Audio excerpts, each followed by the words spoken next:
one of the most damning reports I've looked into. In 1991, the Israeli Mossad had a plan for assassination on former President George H.W. Bush. This came from a former Israeli Mossad agent himself, Victor Ostrowski, in his 1994 book, Other Side of Deception. If you haven't heard of Victor Ostrowski, I highly urge you to read his 1990 publication, By Way of Deception. Israel actually tried to have the book banned in the United States until an appeals court threw out the ban. After this book was published, the government of Israel put out a massive smear campaign against Ostrowski. His Wikipedia is one of the most edited pages, with pro-Israel interests discrediting his employment in the Mossad and labeling him as having an erratic personality and vivid imagination, using sources from the Jewish Telegraphic Agency. In 1991, former President George H.W. Bush outraged Israeli leaders and AIPAC by not issuing Israel a $10 billion aid package in loan guarantees until they would stop using U.S. money to build settlements in Palestinian land. This then caused a firestorm between the Israeli government and the White House.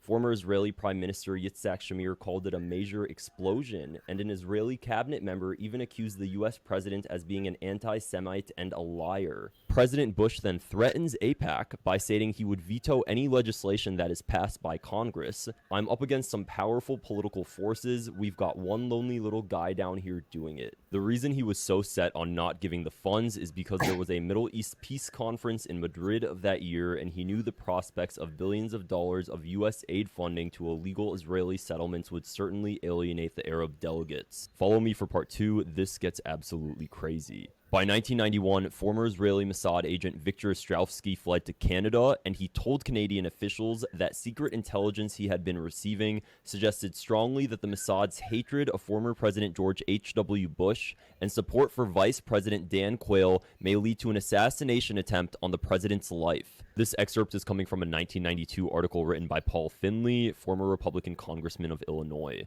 This information was then relayed from a Canadian official to former Republican congressman of California, Pete McCloskey. Take a listen to this. George Bush outraged the American Jewish community, if you recall, by taking a position that our aid to them, $10 billion, should be conditioned on a reasonable Israeli position toward a Mideast peace. Victor Ostrowski spoke out and said that the President of the United States is subject to the possibility of assassination by a Mossad hit team when he goes to Spain at an international convention. By that willingness to speak out, he may have saved the life of the President of the United States. The intelligence agency that I belong to, the Mossad, believes in its right as an organization to exist.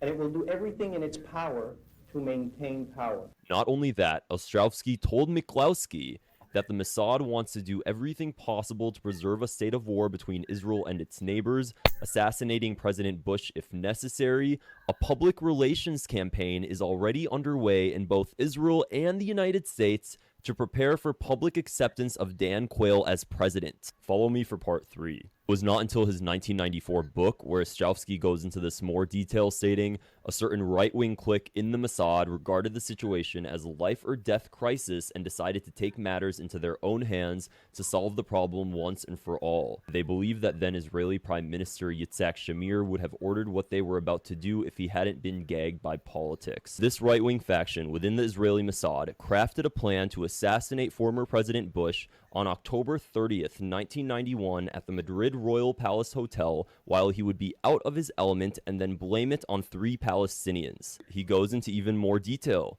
The 3 Palestinian extremists were taken by a Cadone unit from their hiding place in Beirut and relocated incommunicado in a special location in the Negev desert. The Mossad then puts out fake threats against the president as if they're coming from Palestinian militant leader Abu Nidal. Several days before the event, it was leaked to the Spanish police that the 3 terrorists were on their way to Madrid and that they were probably planning some extravagant action. Since the Mossad had all the security arrangements in hand, it would not be a problem for this particular clique to bring the killers as close as they might want to the president, then stage a killing. In the ensuing confusion, the Mossad people would kill the quote perpetrators, scoring yet another victory for the Mossad. Former Israeli Mossad agent Victor Ostrowski and Congressman of California Pete McCloskey knew that if the story leaked to the American public prior, the Israeli Mossad would less likely go through with it. Congressman McCloskey then met with the Secret Service and connected Ostrowski to also meet with the Canadian Secret Service. After the president had landed in Madrid, the American embassy there received a bomb threat on the phone and that a section of the embassy was evacuated while the president was in the building, but the rest of the plan was called off. The 3 Palestinians that were supposed to be used as POTSIs were never let out of the holding facility in the Negev.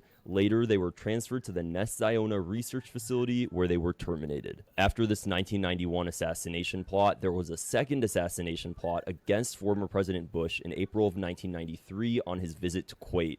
Kuwaiti authorities arrested 17 people allegedly involved in a car bomb plot to kill George H.W. Bush. Through interviews with suspects, the FBI established that the plot had been directed by the Iraqi intelligence service. In retaliation, President Clinton 2 months later ordered the firing of 23 cruise missiles at Iraqi intelligence service headquarters in Baghdad. This is very well known as the 1993 cruise missile strikes that many of us have heard of.